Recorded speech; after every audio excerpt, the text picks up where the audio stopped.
everybody, I wanted to go over sales tax when you sell on eBay today. This is explicitly pertaining to eBay sales when that is where the majority of your sales are coming from. This is something I have been asked a lot about lately, especially with the new states coming through and such. So I figured I would go ahead and put this out there and hopefully it'll help some of you. So here we go. Ready? The seller's going to be responsible for paying the taxes on every single item that they sell. The law requires that you pay taxes on the income that you earn from all of your online sales. Depending on the location and the value-added tax, the VAT, and the goods and services tax, the GST, or any other taxes that may be added by eBay to your selling fees. Stick with me, this is long and boring and really difficult. I tried to simple it up for you as best as possible. Your address, so you being the seller, the address that you have on file must be kept up to date and correct, including your state. Don't give them a P.O. box if you live in one state and trying to get a better tax rate. It just doesn't work that way. Taxes may be added to the list price or at the checkout depending on where the item is and where it's going to be shipped to. So who the buyer is, where the buyer lives.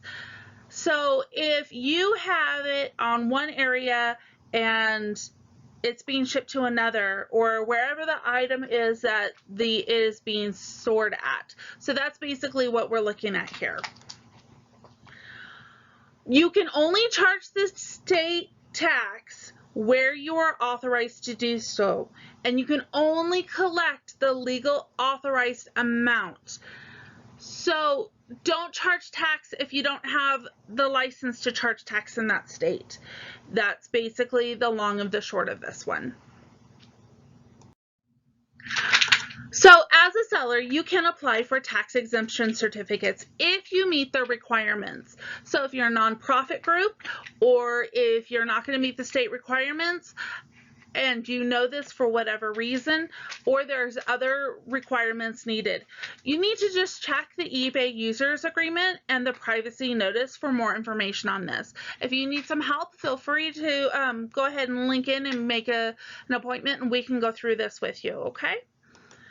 Also, based on the tax laws, eBay will calculate, collect, and remit the sales tax on your behalf on the items shipped to customers in certain states. Only the states that they actually do this for. That is not all the states. So you need to be aware of where you are and what you're doing. So next we have a list of the taxes and the import numbers that you need to make sure that you're putting on everything. They are in alphabetical order. I'm really going to try hard to make sure and put them down below, but anyhow, I'm not 100% sure exactly how to do this yet, so I have to kind of figure that part out. So again, they are in alphabetical order. There's a ton of them, but make sure that you are using everything.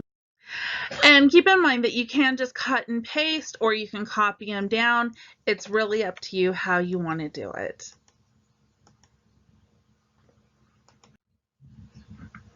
And of course, the last ones are coming up.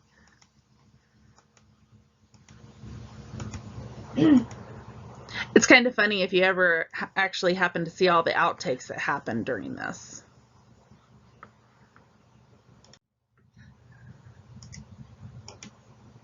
And that's it! Woohoo! We hit them all! Now remember that prior to the effective date, you should continue to collect and remit the taxes of the states if as required by the minimum state requirements. After the effective dates, though, eBay will begin to collect and remit all those taxes for you using their license number. The collection process will apply to all states inside or outside the U.S., so regardless of where you're selling from. Once the item is purchased on eBay, eBay will then calculate it and add the applicable sales tax at checkout. Sellers are not responsible to add the sales tax in at that time. eBay automatically adds it for you.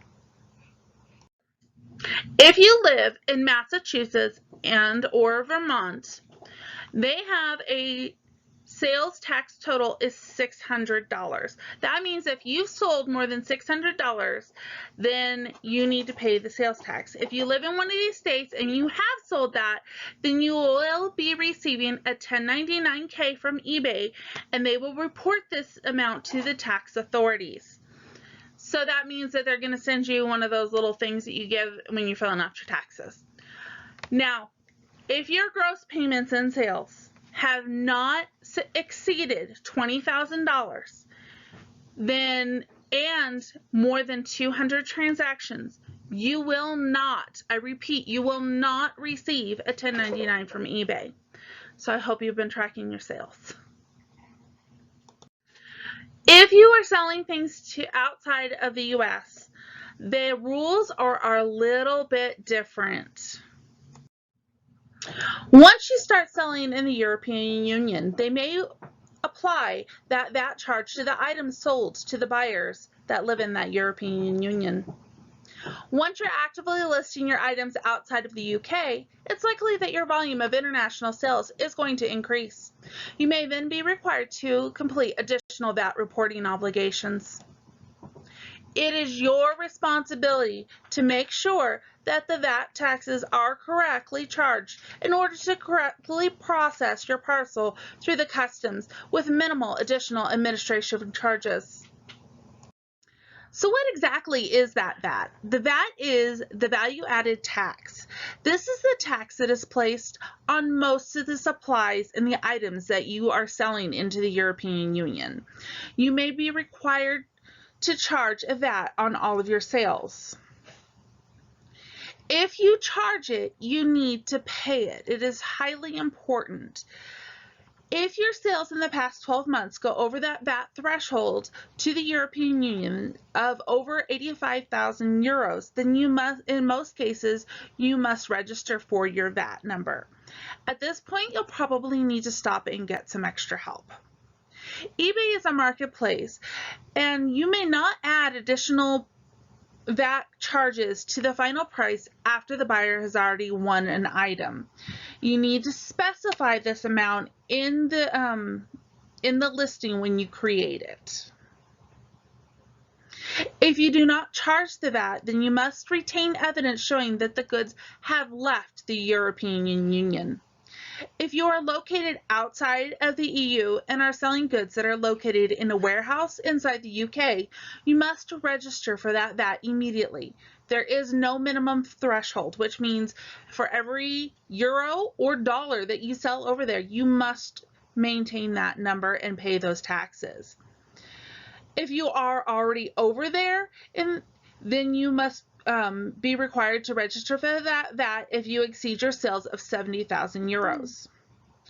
For more information on this, you can go to the VAT Notice 703, Export of Goods from the UK. I highly recommend a tax specialist advisor for this section. It is very difficult if you are in one area and selling to another, or if you're just getting started. This is really difficult. There's a lot of rules and a lot of taxes for this. Definitely recommend additional help if you don't know what you're doing. So now we're going to get into sales in Australia. Sales in Australia become a little bit easier. It's called a goods and service tax, or a GST, and this is applied to all the goods that are shipped to people in Australia. Any order that is made from the US to Australia will automatically be charged the GST. You, as the seller, are still going to receive what you usually do, so your item cost plus your shipping and handling for you to send it over there. Orders that are less than $1,000, eBay will collect and pay the GST to the Australian Taxation Port, so the ATO. Sellers have to include that ABN code on their package, that one that's underlined right underneath there, and make sure you put the whole thing plus the paid amount, otherwise it is going to have issues. Orders that are over $1,000, eBay does not collect the GST on this. The government will generally collect all the taxes at the border at that point. Sales in New Zealand are a lot like the sales in Australia. The GST is applied to everything that is shipped to New Zealand as of December 2019. Any order that's made from the US to NZ will automatically be charged the GST. As the seller, you're still going to receive the same thing. So you still get your item cost plus your shipping and handling to ship it over there. Again, orders under $1,000, eBay is going to collect and pay the GST to New Zealand. It's the New Zealand Island Revenue Department, so the IRD. Sellers must include the following details on the customer package code. Again, it's that eBay number, and then it's IRD, and then that number, and then code paid. Make sure the whole thing's on it, or again, you're going to have issues at the port. Orders over $1,000, again, are going to be paid directly to the government, and they collect them at the border generally.